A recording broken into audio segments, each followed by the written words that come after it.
స్థానిక సమస్యలు అలాగే ప్రభుత్వం ప్రకటించినటువంటి 6 గ్యారెంటీలు అమలు చేయాలని చెప్పి పెద్ద ఎత్తున ఎంపీడీఓ ఆఫీసు ముందు ధర్నా నిర్వహిస్తున్నాం. ఈ ధర్నా యొక్క ఉద్దేశం ఇవాళ సిపిఎం పార్టీ రాష్ట్ర వ్యాప్తంగా ఒక ప్రోగ్రాం తీసుకుంది. ఎందుకంటే ఈ ప్రభుత్వం ఏర్పడి సంవత్సరన్నర కాలం పూర్తయింది. ఈ సంవత్సరన్నర కాలం అంటే ఈ 18 నెలల కాలంలో వాళ్ళు ఇచ్చినటువంటి వాగ్దానాలు అమలు చేసే దాంట్లో కానీ, లేదా ఈ ప్రభుత్వం స్థానికంగా ఉన్న సమస్యలు పరిష్కరించే దాంట్లో కానీ వాళ్ళ లోపాలని ప్రభుత్వం దృష్టికి తీసుకెళ్లడం కోసం ఈ రోజున సిపిఎం పార్టీ ఇంటింటి సర్వే కార్యక్రమం నిర్వహించి, అందులో ప్రధానంగా భద్రాచలం అంటేనే ఒక రకమైనటువంటి భయంతో కూడుకున్నటువంటి పరిస్థితులు ఇప్పుడు దాపురించినాయి. ఎందుకంటే ఇది మే నెల, నెక్స్ట్ వచ్చేది జూన్ నెల. మే నెలలోనే విపరీతంగా అకాల వర్షాలు, పిడుగులు నిన్నే చూసాం. భద్రాచల పట్టణంలో చుట్టుపక్కల ప్రాంతాల్లో అనేక పిడుగులు పడి కాలిపోయినటువంటి పరిస్థితి ఉన్నది. ఈ పరిస్థితుల్లో వర్షాలు ఎప్పుడు వస్తాయో, ఏ తుఫాన్లు వస్తాయో, ఏ ఉపద్రవం వస్తుందో తెలియని స్థితిలో భద్రాచల ప్రజలు కొట్టుమిట్టాడుతున్నారు. ఒక పక్క పోలవరం ఏపీలో అక్కడ ఉన్నటువంటి ప్రభుత్వం స్పీడ్గా పోలవరాన్ని పూర్తి చేయాలని వాళ్ళు ప్రయత్నాలు చేస్తున్నారు. ఆ పోలవరం పూర్తి అయితే భద్రాచలం భవిష్యత్తు ఏంటా అని చెప్పి ఇక్కడ ఉన్న ప్రజలు భయపడేటువంటి పరిస్థితి ఉన్నది. ఎందుకంటే ఇవాళ నిన్ననే చూసాం, అధునూతనమైనటువంటి ఆయుధాలతో అక్కడ పాకిస్తాన్తో యుద్ధం చేస్తున్నాం. అంటే రాకెట్లు మన దేశం మీదకి వస్తూ ఉంటే కానీ పరిస్థితి. ఇప్పుడు రేపు గోదావరి కానీ వచ్చిందంటే ఆ సుభాష్ నగర్ కాలనీ కరకట్ట దగ్గర టీఆర్ఎస్ ప్రభుత్వం ఉన్నప్పుడు మొదలుపెట్టారు ఆ కరకట్టని. ఇంతవరకు పూర్తి కాల, దాని మధ్యలో అర్ధాంతరంగా ఆపేశారు.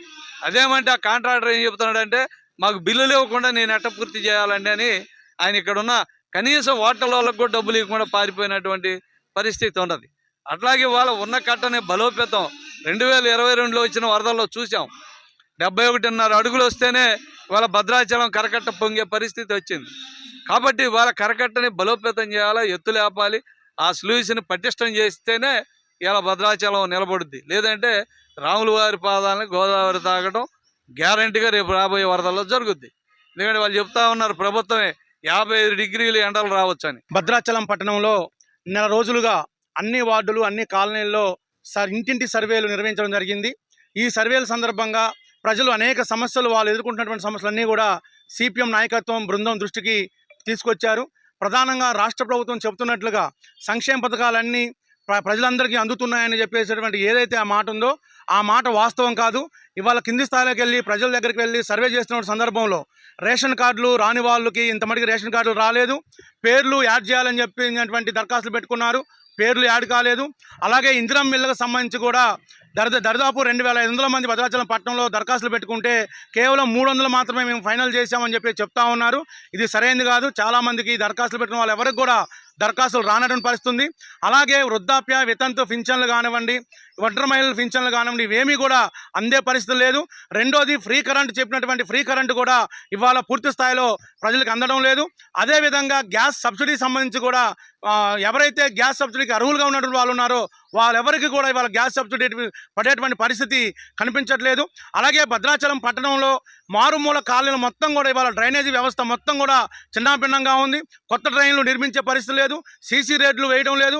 అలాగే భద్రాచలం పట్టణంలో మారుమూల కాలనీల్లో ఇప్పుడు ఇల్లు పెరిగినాయి కొన్ని, అక్కడ కరెంటు స్తంభాలు వేయండి అని చెప్పేసి గత అనేక సంవత్సరాలుగా ప్రభుత్వం దృష్టికి తీసుకెళ్తున్న కరెంటు స్తంభాలు వేయడం లేదు.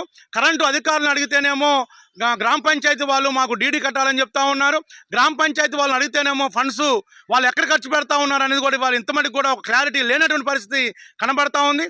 కాబట్టి గ్రామ పంచాయతీ అధికారులు కానివ్వండి, రెవెన్యూ అధికారులు కానివ్వండి, కరెంటు విద్యుత్ శాఖ అధికారులు కానివ్వండి, మండల అధికారులు కానివ్వండి, సమన్వయం లోపం కూడా ఇక్కడ స్పష్టంగా కనబడతా ఉంది.